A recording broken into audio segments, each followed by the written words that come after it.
Everyone, welcome back to our new video. In today's video, I'm going to show you how to view restricted messages on Messenger. Just watch this video till the end. Restricting someone on Messenger is a feature that controls a user from getting calls and message notifications. The chats and messages that you get are not shown directly on the chat screen. All old messages are available if you haven't deleted them before. If you are eager to view the earlier messages with the person, you have to visit the restriction list from your device. So in this video, I am going to teach you to view previous messages on Facebook Messenger using mobile app and computer. Let's first learn to view restricted messages on Messenger using mobile app. First, open the Messenger app on your smartphone. Then go to the Messenger profile or setting. After that, scroll down and tap Privacy and Safety. Then touch on Restricted Accounts. Now choose the person whose messages you want to view. The old messages are secure. You can view them anytime.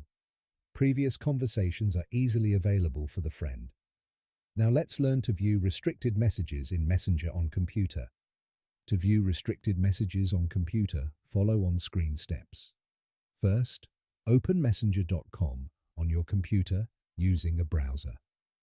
Now click on your profile. Picture, then click on Restricted Accounts.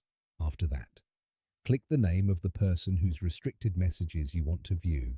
You will now see all of the messages that you have received from that person, even if you have not seen them yet. Please note that you may not be able to see restricted messages if the other person has deleted them. If you want to unrestrict a person, click the Unrestrict button. This is exactly how you can view restricted messages and accounts on Facebook Messenger. If you have any questions or confusion about this topic, please let me know in the comments section below. And if you found this video helpful, please like the video and subscribe to this channel for more tutorial and tips videos like this.